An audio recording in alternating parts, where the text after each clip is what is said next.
Welcome to Stuff You Should Know from HowStuffWorks.com.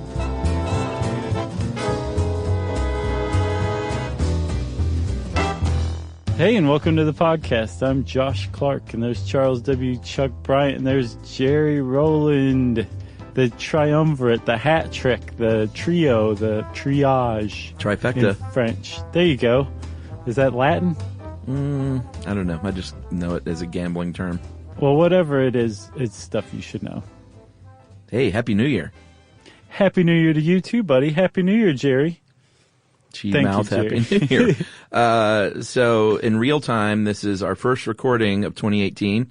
I know this always feels a little bit weird when we say things like Happy New Year in, February? This will be late January? No, it's like next week. Oh. We ate up the kitty. Did we get that slim? Yeah, oh yeah. During our long break, which was wonderful. Yeah, it was so nice, Chuck. I actually, get this, relaxed. No. Yes. I don't buy it. It was. I did. I unwound. My cortisol levels decreased. Although the spare tire didn't actually go down with it. It was replaced by frosting. My webcam begs to differ because I was peeking in on you the whole time. Well, okay, I did a lot of work, but I did relax in between. I saw you pacing. Wondering what to do with myself. Clipping orchids. Man, my orchids are doing so well right now. It's super cold out, of course, right? Yes. But I've got to keep them outside because they have a bit of an ant infestation. Haven't figured out how to do anything about that one yet. But I built like a little impromptu cold frame around them. Oh. And I have a mini crock pot warming water inside the cold frame. So to the orchids, they're in Ecuador right now during the rainy season. It's like downsizing. Have you seen that yet? No. Oh, well, that means nothing to you then. No, it doesn't. I have no idea what you're talking about. You have to tell me now. What is it? Well, it's that new movie, the new Alexander Payne movie with Matt Damon. Does it have to do with orchids? No. Crockpots? It has to do with Ecuador? Shrinking people down and living in miniature. Oh, that sounds kind of cool. So there'd be like a miniature crockpot. That's what got me on that tangent. Did you ever see that documentary? I'm sorry, everybody who wants to stay on track, but just one more thing. Did you ever see that documentary, Chuck, about the woman who created miniature crime scenes for like police to study and learn from? No. You should check it out. It was this lady who did exactly what I just said, and they made a documentary about her and how much these things have actually helped teach techniques and how radical a change it was and presumption of guilt and that kind of thing. You know how much I love miniature things, though. Well, you would love this. I'm surprised you haven't seen it then. No, because I think it was in Chicago, the museum in Chicago, and the downstairs, I want to say basement, but whatever the lowest floor is, they have the works of the woman who created all the miniature house interiors. And it's just, like, I could have spent all day in there. Yeah, I'll bet. So it's amazing. I know, there is something about things that are really small. Things that are really small and things that were once above ground that are now underwater. Have you ever get the little tiny Tabasco bottle? Mm-hmm. I just want to hug it. It's about as prized a Tabasco bottle as you can get. Man, I love small stuff like that. Yeah. Well, I know what you're getting next Christmas. Something tiny. Yeah, well, some tiny Tabascos. Oh, okay. I'm going to be like, hug these. Give me a small anything. Okay. Good to know. Good to know. All right, so let's talk. Let's wrap. All right. You know I love me a mystery, Chuck. I think you do too. Yeah, this is a good one. The old ghost ship. When you cross mystery with history, it just blows up. The whole spot blows up. And that's what this one is. Like, I remember learning about the Mary Celeste back when I was a young tyke, probably from that, like, Time, Life, Unexplained Phenomena series. Oh, yeah. I'm pretty sure that's where I Were those Time, Life books? Yeah, they were great. They were just chock full of just outright lies and mistaken facts and things like that. But they were perfect for like a little 10-year-old imagination, you know? You were tiny. What do you mean? You were a tiny 10-year-old. Your imagination was big, though. I wasn't tiny at 10. I was really starting to work on some chubs by then. Oh, yeah. See, yeah. I'm going in reverse order. I was a skinny 10-year-old. Oh, yeah. I was never a skinny kid. Yeah. Well, anyway, just imagine little kind of chubby 10-year-old Josh sitting there reading a Time Life book, learning about the Mary Celeste, this, like you said, ghost ship, and just my hair standing up on end going, what a great universe to live in. Yeah, where there can be ghost ships. Right. Yeah, and we'll get to, at the end, we will reveal the big, well, no one knows for sure what happened, but no. We'll get to what the best guess is at the very end. Or should we just say that right now? No. That'd be weird. I think that I subscribe to the best guess, as we'll see.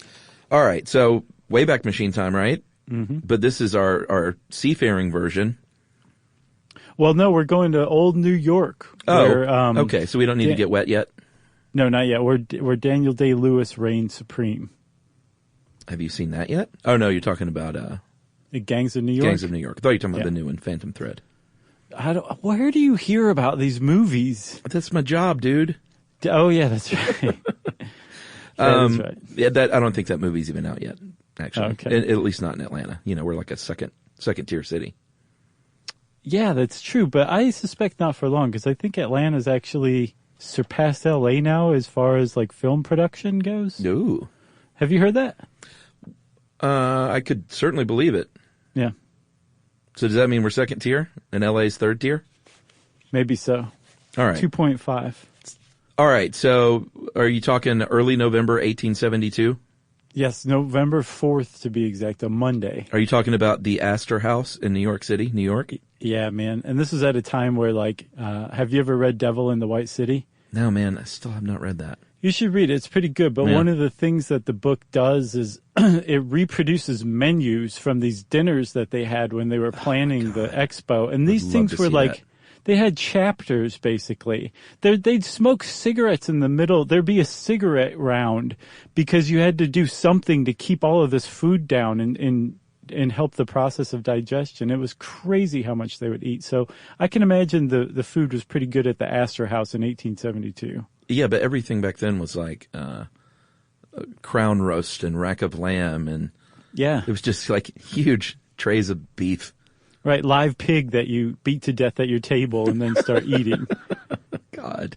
They did it, believe me. The Time Life books told me so. That's right. All right, so at this dinner table, we have a few people. We have one, Captain David Morehouse, and then his buddy. He was a ship's captain. Mm-hmm. His buddy, another ship's captain, because, they tend to hang out with one another. Sure. Captain Benjamin Spooner, Briggs.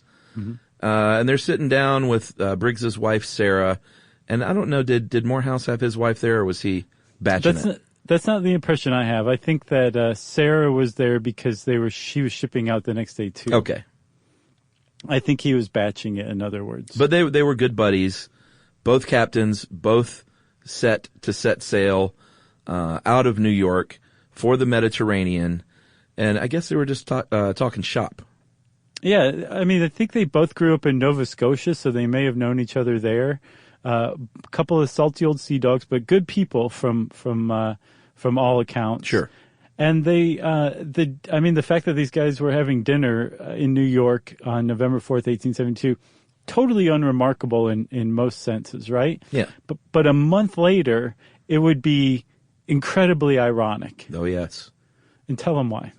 Well, because Morehouse's ship, is it Di Grazia? I think so. Okay. We'll call it that. Deigratia. Di Grazia was sailing along, and we'll get to the specifics of how this happened in a second. But they came upon his buddy's ship, the Mary Celeste. And by all accounts, was probably like, "Hey, that's Briggs. We need to go over and check out how Spoons Briggs is doing." Right. And they weren't doing well because nobody aboard the ship was aboard the ship. No, I mean, just seeing the ship would have caught him by surprise because he shipped out a full week later, bound for the same city, leaving from the same port, so they should have never caught up to them. No. And then the fact that, when they boarded it and there was no one aboard, a mystery that endures to this day was born that day. That is correct. Right. So the Mary Celeste, very famous ghost ship. But what a lot of people don't know, Chuck, is that even before the Mary Celeste became this famous ghost ship, it was already considered pretty unlucky, actually. Yeah, so 1860 was when, not even named the Mary Celeste yet, it was called the Amazon at the time, was born in Nova Scotia. And I believe the very first voyage, what you would call a maiden voyage, was to haul some timber to London, across the Atlantic. Yeah, that's what she was used Pretty for. routine. Yeah. Didn't go very well. No, it didn't. No, her first captain was a guy named Robert McClellan. Yeah. And he apparently had a cold.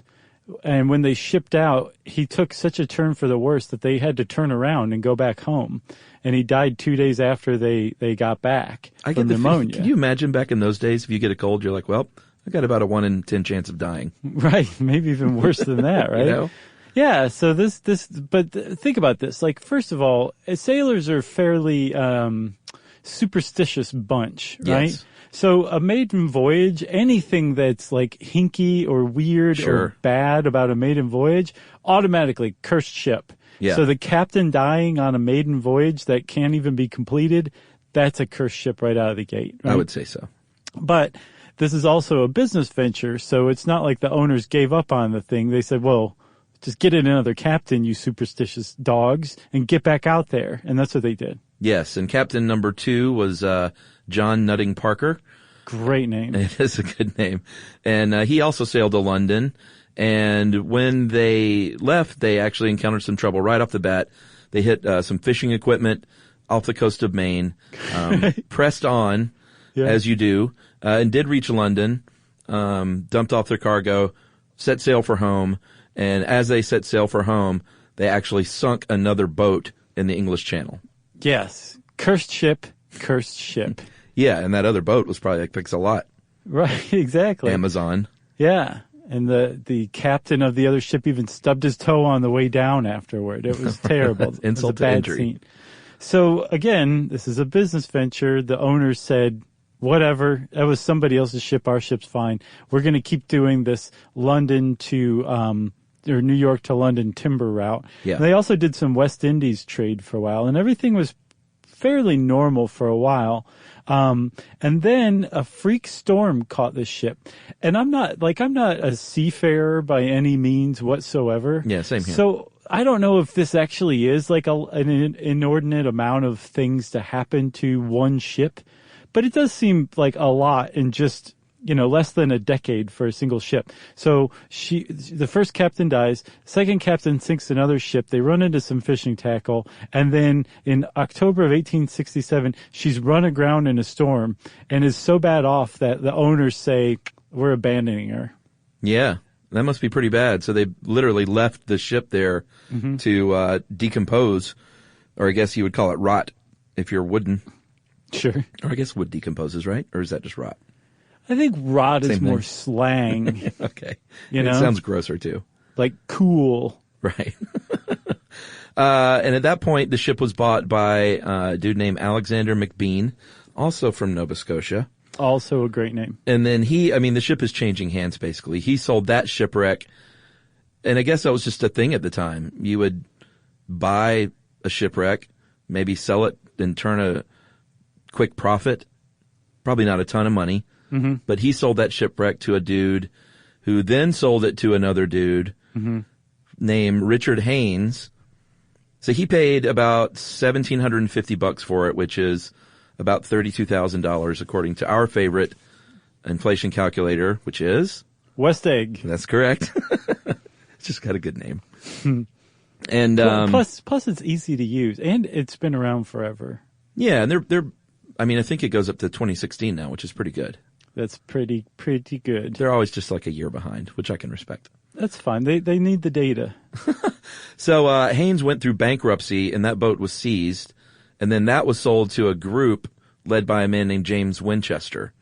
Okay. And Haynes had fixed it up a little bit, but Winchester really put a lot of money into it, lengthened it to over 100 feet, added a deck. Basically, the show would have been called Flip This Brigantine. Starring Vanilla Ice. You like that one, huh? I've seen that show. Have you seen it? For like 5 minutes of it. I'll tell you this. This proves that I relaxed this vacation. You ready? Yeah. I got hooked on an Animal Planet show called Insane Pools. Oh. Have you heard of it? I do watch one of those pool shows, but I don't think it's that one. It's another one. I was like, I have to go to bed now or else I'm going to be up till like 5 a.m. watching this marathon about a pool renovation show that has nothing to do with animals. Yeah, yeah. It was bizarre how it just got its hooks in me. So. Yeah, that happens from time to time with me too. And you know what scares me about those pools though, is most of them are just amazing and you have like grottos and waterfalls and all that cool stuff. But some people opt for those death tubes where you can like swim through a thing to another thing. Oh, I haven't seen one with that yet. Yeah, they're like, hey, we want to be able to swim through a tube to another part of the pool and potentially, get stuck and die. Yeah, that's how I see it. That would be really awful. I don't think that ever happens, though. They need to just leave a stick of butter at the mouth of that thing so you can grease yourself up real good as you're going through. You know? And then your pool would just have a sheen of butter floating at the top. It kind of rots in the sunlight. I worked at a pool like that once. That's grody. It was not butter, but there was a sheen. I don't know what it was. I'm sure it was sunblock. Yeah, I guess so. Has to be. What else is it going to be? I don't know. Body Surely. funk? It could be. There's probably a little body funk mixed in there. But does that cause a rainbow sheen? Oh, a rainbow sheen? No. I don't know what the hell was. There should not be a rainbow sheen on your pool. Unless you had like swimmers covered in gasoline going into your pool. Oh. That would explain it. Well, that might have been it. Okay. All right. So Winchester, and by the way, Winchester is just the major investor. There was a very notable other investor, and what was his name? Oh, you're asking me. Yeah. It's been a couple weeks, hasn't it? Sorry about that. You were just staring up into space. That was weird. His name was Benjamin Spooner Briggs. Right. Who you will notice is the dude from Dinner. Yes. So he's not only the captain of the Mary Celeste, he was a 2/5 stake investor in it. And, what's notable is that at the time he invested in the Mary Celeste, he and his brother were actually considering getting out of the sailing game. Yeah. And buying a hardware store together in New Bedford, Mass. And instead, Briggs said, no, you know what? This is too good of a deal. Yeah. This is a great ship. I'm going to pour my savings into a 2/5 stake. And not only that, I'll be the captain of it. And not only that, for its maiden voyage, I'm going to bring my wife and daughter along with me. Yeah. It's one of those sliding doors things. Like, should have gone into hardware. Yeah. Yeah. And rather than sailing into history. So, by the way, that is when the ship was officially renamed the Mary Celeste from the Amazon, is when, it was re-registered, I guess. And I looked it up. I was kind of curious because there is a Marie Celeste, which was a fairly famous Civil War ship. Mm-hmm. And I was just curious where the name came from, and nobody really knows. But they said there is a theory that it was an error by the painter because it's an English and a French name, and it's just a weird mix-up. Yeah. To not have been Marie and be Mary Celeste. So they think it might have been either the Mary Sellers or another Marie Celeste. Huh. So either way, who knows? Well, even today though, like still there's like some confusion if you Google Mary Celeste, Google says, do you mean Marie Celeste? And I say, no, Google, I mean Mary Celeste. And it says, like, oh, okay. Do you mean Vanilla Ice? Right. Vanilla Ice flipped his pool. So Briggs, like you said, brought along his wife who was at dinner, and then their 2-year-old daughter, Sophia Matilda.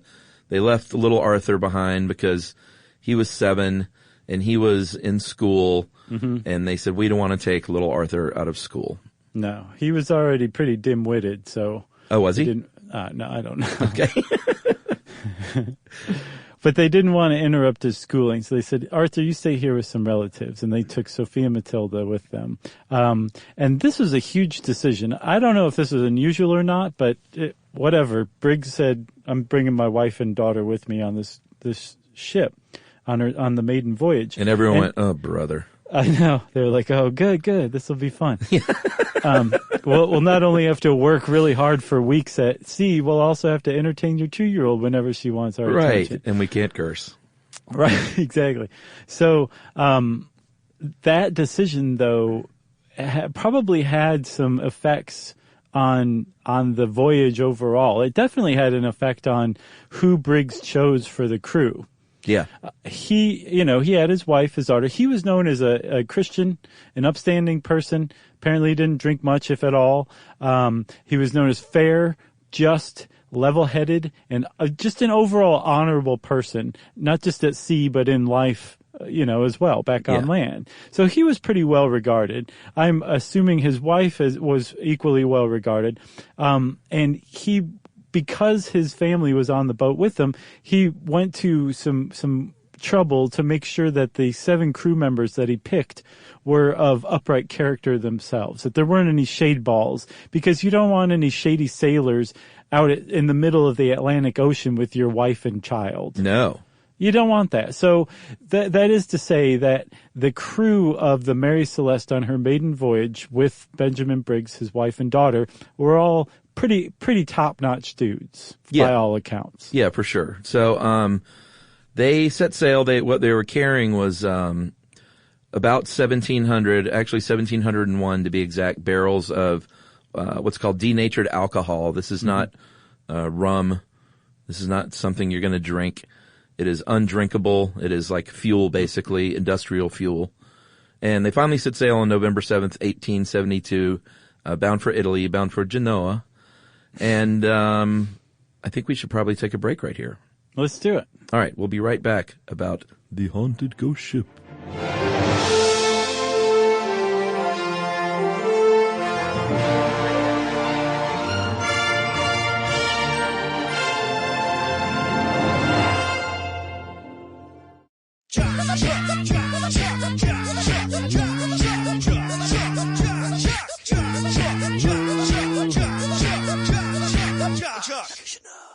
All right, Chuck.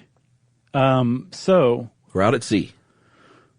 Okay, so there was an investigation, as you can imagine. We'll talk about that more later. But this investigation determined that probably, although they definitely ran into some storms and heavy weather here or there, but most of the voyage of the Mary Celeste was fairly unremarkable overall, right? Yeah, they made it a long way. They did. It wasn't until the last 5 days before they are suspected to have disappeared that the Mary Celeste's voyage turned a little odd or became a little unusual. Yeah. And they figured out that from looking at the logbooks that within that last 5 days, Captain Briggs decided that he really should have seen land by this time. And if you're a captain and your chronometer, which is basically like, from what I was reading about this, it's like a portable time zone that you can use for celestial navigation. Whoa. To basically tell exactly where you are in the world. It's a very valuable tool to have at sea, but if your chronometer is faulty, you're not necessarily going to be where you think you are. Okay. So based on his calculations with his chronometer, he thought that they should have seen land, the Azores, by then. This island chain in the Atlantic kind of toward Portugal. Yeah, it's like just like dead west of southern Portugal. Yeah, I think the easternmost island of the Azores is like 400 miles west of Portugal, something like that. Quite anyway, lovely, I imagine. I can imagine too, but I think it's also basically in the middle of nowhere, in the mid-Atlantic. Basically. Yeah, it's one of those things where if you do the Google map, you will see these tiny specks and nothing but blue. Right. So you got to start zooming out to see where the heck you are. Right. It's like the Hawaii of the Atlantic, I think. Okay. So he thought that he should have seen the Azores by then, and he hadn't. So I think he started to get a little nervous because they changed course. They went northward, which he suspected would have taken him toward the Azores. And he may have been either looking to kind of reorient himself, or just looking for haven. Who knows? But they know that they did change course and that he wasn't where he thought he was. Yeah, and I also get the idea, which will jibe with one of the theories, is that he may have been a little nervous having his 2-year-old and his wife aboard in general. Yeah, for sure. You know? I mean, yeah, it's not just his safety now, or even the safety of the crew. It's his little kid and his wife's safety. Of course he's going to be worried about that. Exactly. Man, I can't imagine having a 2-year-old on a ship. What a nightmare. I know. Good God. I don't know. Just go on a cruise. You can experience it 1,000,000 times over. Oy. Yeah, because the cruise ship, modern day cruise ship, is the same as a 19th century sailing vessel. It's not. You're right. Like, there's nothing to do. No, that's true. Although they did have a melodeon, which I had to look that up as well. It's like an accordion. Yeah, I don't see why they even keys. Call it something different. Right, an accordion with keys. All right, so on as opposed to what? The little buttons. Oh. Or maybe it's the accordion with the buttons right on the keys. It's one of the two. Okay. You know what I'm talking about? It's like a Weird Al Yankovic type instrument. Oh, well, we should get Aaron Cooper to write us because he will surely know.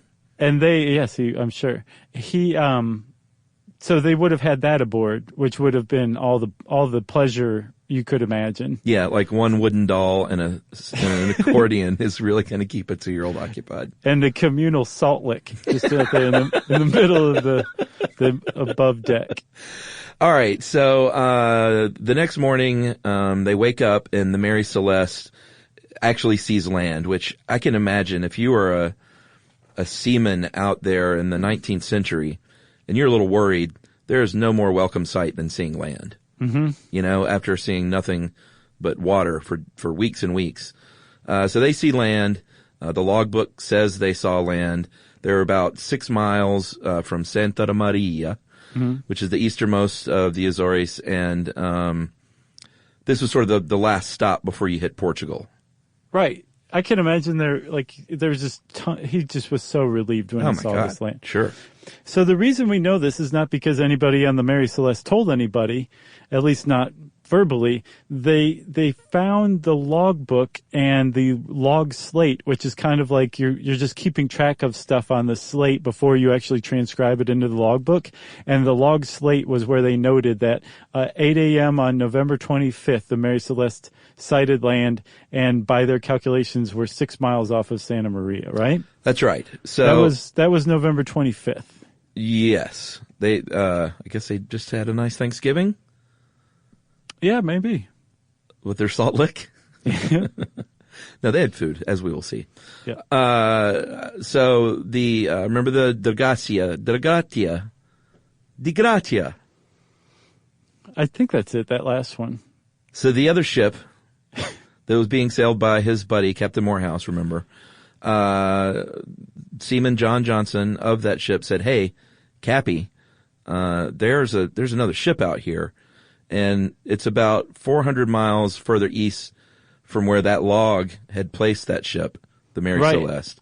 Not only that, it was a good 10 or 11 days later. Right. So this is all spelling trouble.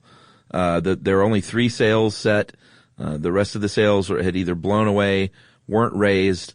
None of this bodes well. And Captain Morehouse, I don't think he probably recognized from that distance that it was the Mary Celeste yet. Right. But he sent his first mate, Oliver de Vere, and second mate, John Wright, and another dude, and said, "Get in that boat, row over there, and see what the heck's going on." Right. So these guys, DeVoe and Wright, were the ones who actually got on deck and investigated the Mary Celeste. And I read this one article that I think just put it so perfectly, like just ropes creaking, a door kind of banging open and closed in the wind, and just utter silence as far as humans are concerned. Nobody on board the ship. Would be so creepy. I think that Oliver DeVoe and John Wright probably experienced one of the creepiest experiences that any human ever has in the history of people. So is it creepier for Josh Clark, Seaman Josh, to get upon the ship and find nobody aboard, but everything seemingly okay, or to see dead bodies in each of the bunks? It would be... Okay, so it depends on the position of the dead bodies. Are they just kind of like crumpled and tossed like they've been thrown down onto the bed or something like that? Like have they been butchered? Are they like sitting up at the dinner table or sitting up in bed? Or is it a Walt Disney ride? That's what I'm saying. Yeah, or are they laying there with purple robes and Nikes, Heaven's Gate style? Yeah, that would be something as well. So to me, creepier is, I think, no one there. I think it would be more horrific to find the bodies, of course. But creepier would be just finding a ghost ship. Okay, I agree, I think. Because there's the absence of something that's supposed to be there, and that's, I think, what would make it so creepy. Well, yeah, and I think the thing that really makes it creepy, as we will see, is that it wasn't like, hey, this ship has clearly been pirated. Right. And there's blood on the walls, and people have been killed. There was just nobody there, no signs of distress. The sextant, the chronometer? I know, it's tougher than you'd think to say. The chronometer, the nav book, they were gone, but that logbook was still there. So basically, like, there was food, there was drinking water, everyone's clothes were there, that little girl's the salt lick was there, her 2 toys were there. There was the impression from her sleeping on the bed in the captain's cabin. That's super creepy. It is. Yeah. There were no signs of violence. There was no signs of of panic, no kind of disorder. I mean, some things were out of order, but it was the kind of stuff that you could chalk up to a ship drifting at sea for a week or so. Yeah. By itself. Like a broken compass. Right. Broken compass. Like Big some deal. of the sails had been blown down onto the deck itself. There was some water in there. Yeah. In the hold. Right, and then one of the things they found, which is a pretty big clue, was improvised sounding rod, which is basically just a stick with markings on it to show feet, right? Yeah. And you would lower that into the hold to see where the watermark hit. It's just to figure out how deep water is in a hold. So they clearly knew that there was water in the hold because they built the sounding rod, and it had been found on the deck by the 2 guys from the Dei Gratia. Yeah, and it was only about 3.5 feet of water by all accounts, and that's not. That sounds like a lot to a guy like me who's not an experienced sailor. Sure. But apparently on a ship that size, that's like no big whoop. One of the other things that ties in with the water too is they had 2 pumps aboard. Yeah. One of the pumps was found disassembled. So there was basically like these guys came onto the ship, and there are all these weird, out of context things that were the result of decisions made by people who are now vanished. Yeah.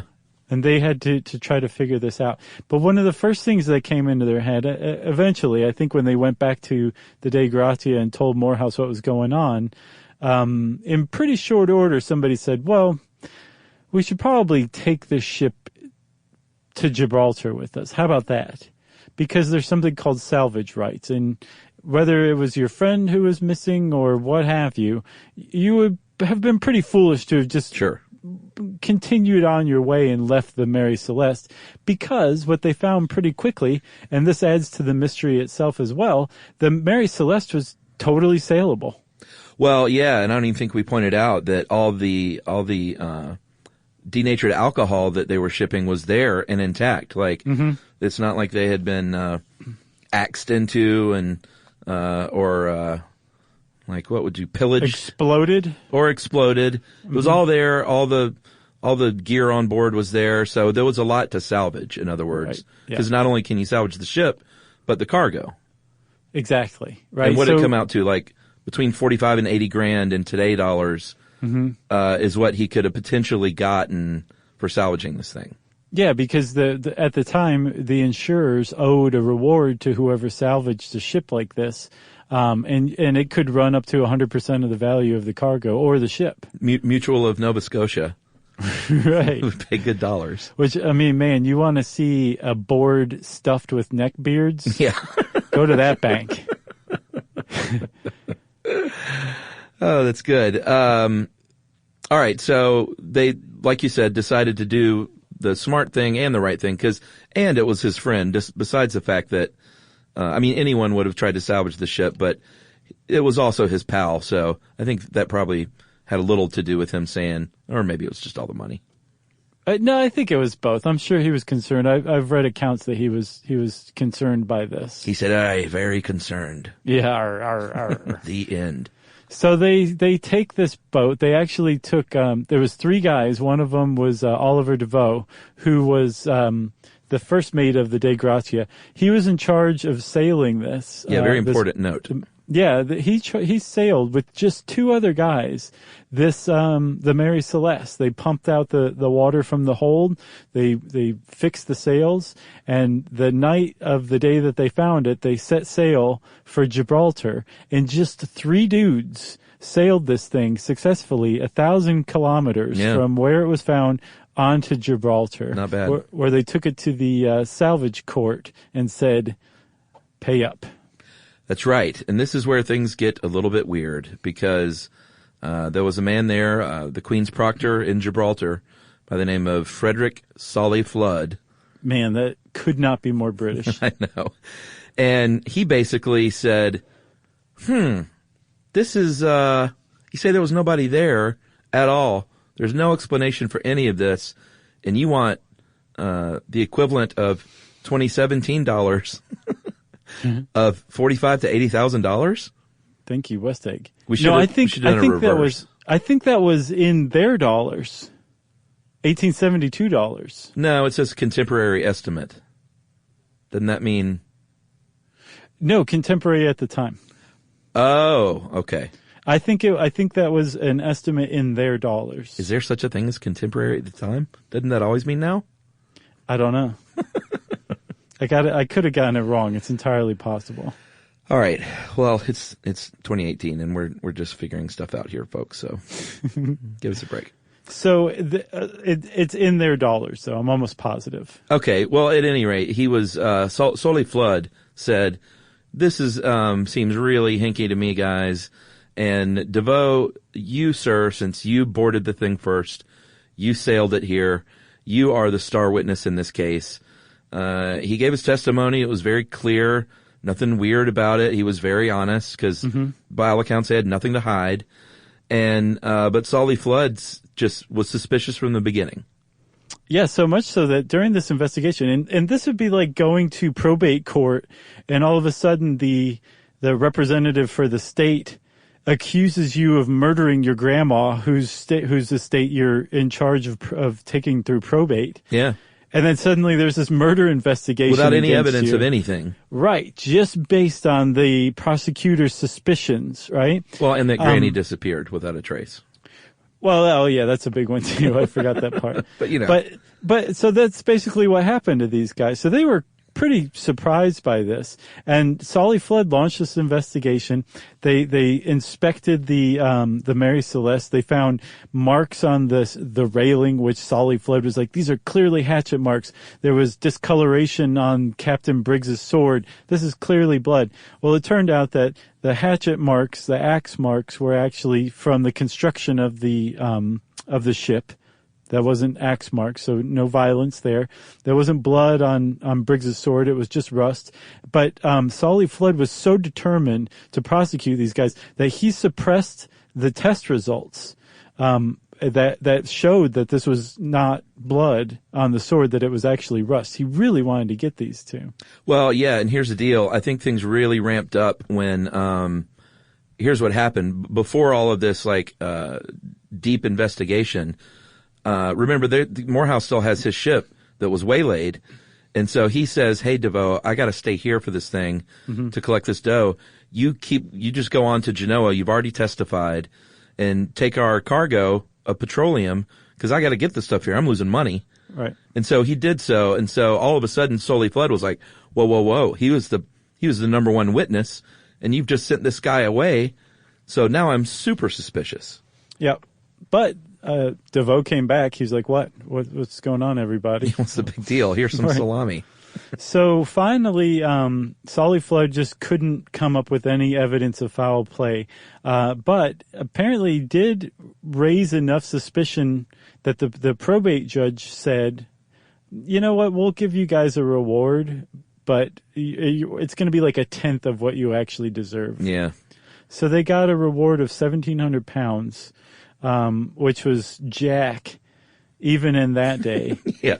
And they were allowed to go on their way. The Mary Celeste was finally released in February. This all began in December. She was released in February to finally carry her cargo of alcohol to Genoa, and that would have been that. And what's weird is when you think about this ghost ship, you just think like, well, obviously they took her out of service or commission. You got to remember, this is a business venture. A ship in those days, just like they are today, it's a business venture, and business people are not exactly the sentimental types usually. So once she got to Genoa, they got a new crew, a new captain, and put her right back into service again. So, as you say, it just is back out there on the market again, taking cargo around the world. And it ran aground off a reef of Haiti in 1885. Mm-hmm. And this is just kind of a weird ending to this ship that was super unlucky, or maybe cursed, who knows. Of course, that stuff isn't real. But it ran aground in Haiti as a part of this insurance fraud scheme. So they cooked up this scheme. Who was what was the guy's name? The captain? Captain Gilman Perkins. All right, so here's what he did. He basically, it's like any insurance fraud you could imagine today. Like when I was a kid, there was this, I didn't grow up in a big neighborhood. I grew up on a street with like 7 houses, and it was a dirt road until I was like 12. With the murder house? No. What murder house? Was it a murder house or a haunted house? I can't remember. There was one down the street from you that you were scared to death of. Oh, yeah. This was that. So that one was torn down, but a big house was built in its place. But the old barn from the murdery haunted house was still there. And my brother and I used to go exploring, is what we'll call it now. Uh-huh. We basically busted into this barn and we're just checking things out one day. And then about 2 weeks later, the thing burned down. And I remember being a little kid, and these insurance detectives, is that what they're called? Yeah, they are now. Insurance, whatever, investigators. Claims investigators? Yeah, they came by and questioned Scott and I, and we're like, what was in that thing? Because this guy is claiming like hundreds of thousands of dollars worth of, I can't remember what all he said was in there. And, we were little kids, so we just told the truth. We were like, none of that stuff was in there. We stole that. It was a bunch of old file cabinets and just a bunch of junk. It was just like a junk barn. And so I need to ask my mom. I'm not sure whatever happened with that. But that guy's probably still in jail because of 8-year-old Chuck. Good. That's funny. He got some guy sent up the river. The law prevailed. But that's basically what happened here is this guy purposely wrecks the ship and says, man, there was a lot of really valuable stuff on board. I was toting a bunch of Bass Ale, like the real Bass Ale that we still enjoy today. Sure. And then what else was there? There was a bunch of really expensive shoes. Cutlery. Yeah, a bunch of cutlery. Fine fish, fine butter. And what was in there? A bunch of garbage. It was. So this guy purposely runs the ship aground. It's insured by 5 different insurers for a total of $34,000. A lot of dough. In 1872 contemporary dollars. And they probably would have gotten away with this. But the captain, Gilman Perkins, went ashore and sold salvage rights to this cargo, this fine cargo that was supposedly on the ship, to a local salvage person in Haiti. And had he not conned the salvager, then they may have gotten away with this. But the salvager went aboard to recover this cargo, this bass, this great butter, great shoes, cutlery, all this stuff, and found, like you said, just pure nastiness there. There's a bunch of junk ale. A lot of the bottles weren't even filled. There were dog collars instead of shoes. Yeah. What else? The cutlery. No, the cutlery was dog collars. These boots were old galoshes. Yeah, the women's fine shoes. And just the butter was rank slush, I think is what it was called. So this con man, or the salvager's like, I've been conned, and alerts the authorities, who get on the case and finally track it all the way back to Boston. And Captain Perkins, the last captain of the Mary Celeste, remember the first captain died, the third or fourth captain disappeared, and the last captain of the ship is facing the gallows for barratry, which is deliberate destroying of a ship.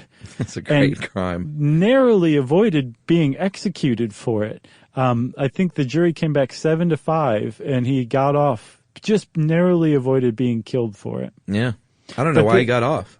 The article I read by a guy named Paul Collins supposed that the jury just couldn't bring themselves to kill a person for an insurance fraud scheme.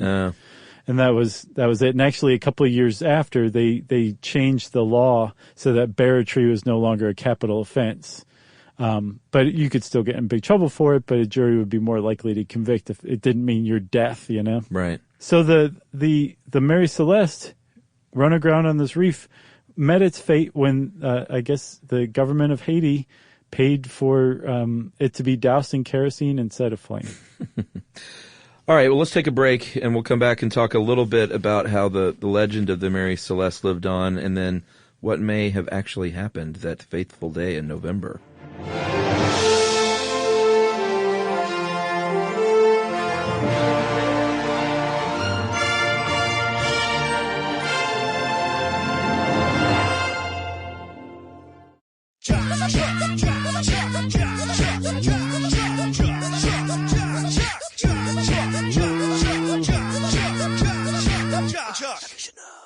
All right, so the Mary Celeste, it wasn't some huge sensational story of the time. Locally, it probably got a little news, but it wasn't like, it didn't sweep the world. But there was a story written by one Sir Arthur Conan Doyle called J. Habakkuk Jeppson's Statement in 1884. That's the worst made-up name I've ever heard. In Cornhill Magazine, also worst magazine name ever. Yeah, but it was like a huge magazine at the time. Oh, yeah? Mm-hmm. I know it outsold Cornhole Magazine. Right.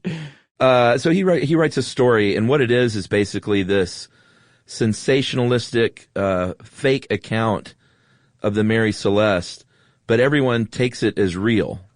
Yeah, and he renamed the ship the Marie Celeste. I don't know if it was a mistake on his part or whatever, right.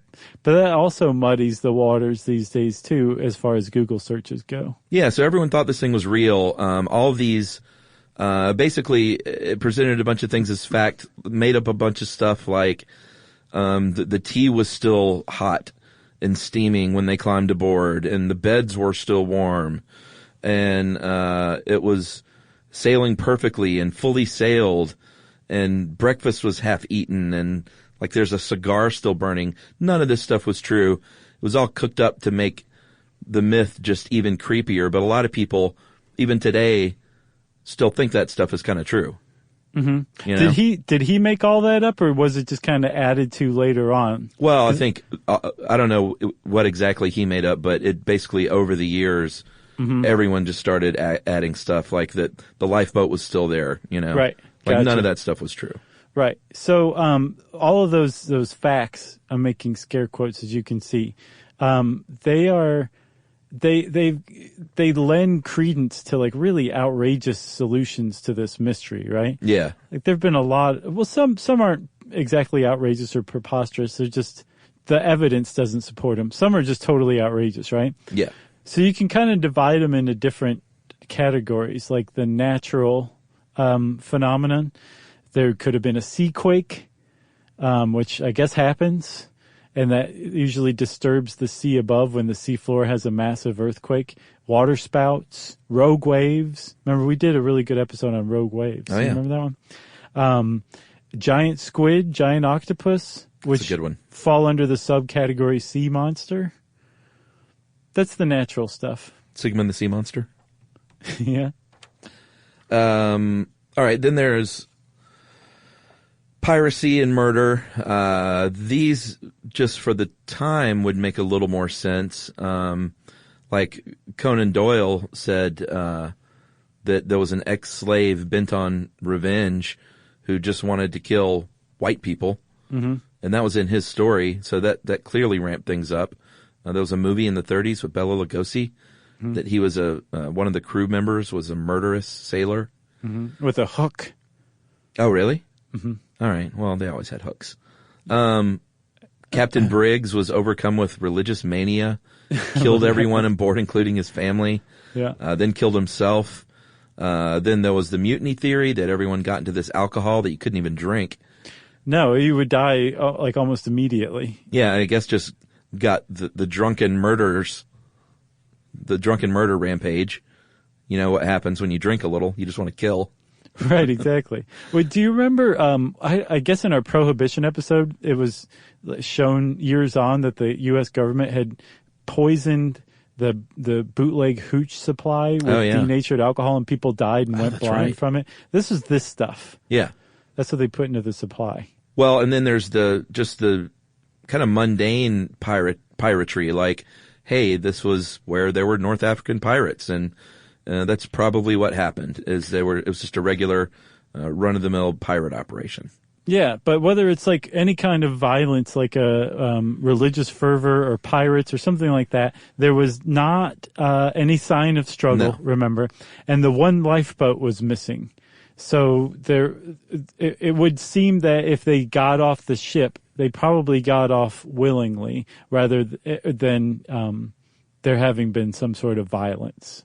Yeah, and then the two brothers. There were a couple of brothers who were two of the crew members, Volkert and Boy Lorenzen, and they were suspects for a little while because none of their personal possessions were found. Apparently there was no motive whatsoever, and a descendant of them said, they had lost all their gear in a previous shipwreck, so just none of that makes any sense. They were good guys. Right. So it probably was not murder, right? Probably not. Plus also the idea that the crew had come across another ship, pirated it, turned pirate all of a sudden, and were led by Briggs. The idea that, and then just took this other ship and set sail to start a new life elsewhere. Doesn't make much sense on its face, but even if you dig down just one more degree and remember that they left their son Arthur behind, who became an orphan on the day that the De Gratia found the Mary Celeste, it lends even less credence to that. So unless they didn't like Arthur. Yeah, again, he was fairly dim-witted. They left him behind. Not a very likable kid. He had a real temper for no good reason. Didn't like cake. Who doesn't like cake? I know. So, the murder, piracy, or lastly, so remember the Captain Morehouse dined with Captain Briggs and his wife the night before they headed out. Yeah. And then Captain Morehouse was the one who found the ship and claimed salvage rights to it. The idea that it was fraud, and maybe a fraudulent scheme cooked up, that one's really dismissed too, again, by the presence of Arthur. Right. Arthur ruined everything. So you can dismiss murder, piracy, or fraud, typically. Yes. What about paranormal? Well, let's go ahead and dismiss that, too. Okay. Because I don't think that the Bermuda Triangle ate them, or that it's aliens, man. I don't think that happened. Yeah, that's a big one. So let's just go ahead and not even talk about that too much, because that's dumb. So that Frederick Solly Flood's obsession with this whole thing at the time, contemporarily, presented like the documented evidence we have concerning the case. So it's good that he did this, that he was gripped by this paranoia, this suspicion, right? Yeah. Because we do know some facts about the thing. We know that like we said, the ship was found with just three sails up, and the rest were either blown down or unfurled. The lifeboat was missing. There was a rope dangling over the side from the back of the ship into the water. Yeah. 9 of the 1,701 casks were intact, but were actually empty. Yeah. And on closer inspection, they were made of red oak, which is more porous than white oak, which the other 1,701 barrels were made of, and were intact and still full. So we know these things about this ship that are actually correct, and they've been put together to kind of create this explanation that, again, isn't definitive, doesn't prove it once and for all what happened. That'll never happen now, which I love. But there's a pretty good explanation, I think, that we both kind of agree is the likeliest explanation. Yeah, so those casks that leaked but did not explode or anything, there could have been a smell. There could have been a sound, there could have been just some indication that maybe this ship is about to blow up or we are in danger. They had taken on a little water that might have played into it. Yeah. But what really everyone thinks played into it is, like we said at the beginning, was that he had his wife and toddler aboard. So he was taking no chances, which would thoroughly explain why they got off of that boat really quickly at the very first signs that something could be wrong. Right. So those 9 red oak barrels that were empty had 300 gallons of denatured, highly flammable alcohol in them. Yeah, that would have smelled. Yeah, it would have smelled. It could have created a fireball explosion. It could have blown the hatches off. It could have done a lot of things that would have made a reasonable person, especially one that's also concerned for the life of his wife and child, say, the likeliest thing we should do here, the most reasonable thing we should do here is get off of this ship.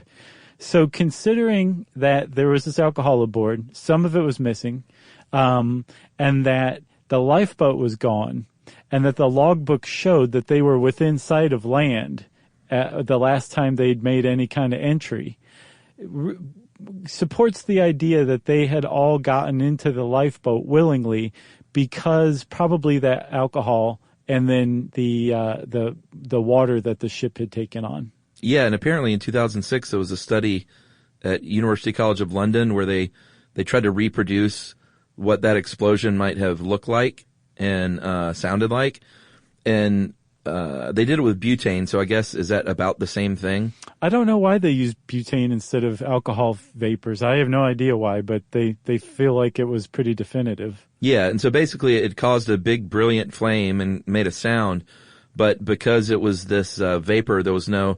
It didn't like burn everything up. It didn't scorch anything. There was no soot. There was no evidence. So if this would have happened on board, this guy's got his wife and his toddler, that would have been enough to create a panic. And that's where my money is for sure. For sure. And plus also, I mean, like that the explosion of the exploding alcohol theory had been around for a while, but had been dismissed because they were like, well, it would have left some evidence. But this study showed that, no, it could have actually blown up, scare the heck out of these people and gotten them off this boat into the lifeboat, which they would have had connected to the ship, the Mary Celeste, right, by this 400 foot or 400 yards. It was a very long rope, inch-thick rope, yeah, called a halyard. And they had connected the lifeboat to it. And what they supposed happened was that they kept a few of the sails down, some of them still furled, to let the ship keep going, but at a slow pace because they were going to have to ride behind it for an indefinite period of time. And that the wind caught it just right, sped the ship up, snapped the line, and then within an hour, the lifeboat was adrift with the Mary Celeste out of sight. So is the idea that they got in the boat attached with the rope attached to just say, hey, let's like get away from it and see what happens here? Yes. Okay. And then and then it just starts going, the rope is gone, and then they're like, well, can't catch it now. Right. And they would have been left adrift at sea to die, which is what everybody thinks happened. Yeah, and I guess at the time there would be unless it got really lucky or unlucky and the rowboat eventually washed ashore somewhere, there would be no trace, right? Yes. They just were fish food. Yeah, I mean, if they're out in the Atlantic, especially if they just 6 miles away from an island that's in the middle of nowhere is pretty middle of nowhere. So yeah, if you're in a small boat, it'd be very easy to vanish without a trace forever. Man, I bet that story is the sad one, is what those final days were like. Yes.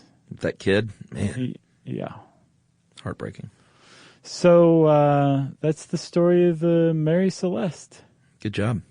Good job, you, Chuck. I feel like we kicked the rust off the sword on this one. If you want to know more about the Mary Celeste, there is plenty more to dig into. This is a nice rabbit hole to jump down if you want to do that kind of thing. Just go search Google, say, no, Google, I mean Mary Celeste, and start off. You'll have fun. That's right. And in the meantime, it's time for listener mail. I'm going to call this local listener. Hey guys, my name is Sally, and I am a sophomore at Emory University. Started listening to Stuff You Should Know 2 years ago when I was on a school exchange in Beijing. What began as a fun way to bide time in bumper-to-bumper traffic turned into a complete obsession. Your quick banter made me feel at home on the other side of the world, while your engaging and well-developed topics reignited my love of learning. Since leaving Emory, I frequently imagined bumping into you guys in Decatur and Atlanta and having the opportunity to chat about your journey from college kids at UGA to potentially the most interesting and vibrant guys I've heard. Wow. You're vibrant, buddy. Thank you.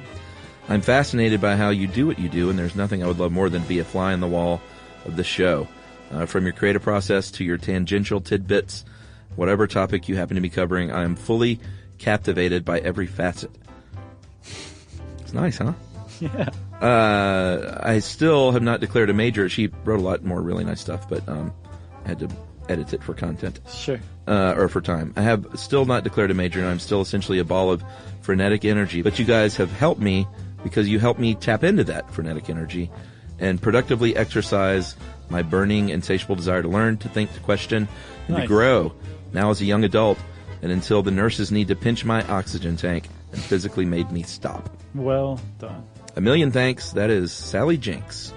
Thanks a lot, Sally. That's pretty great. Very sweet.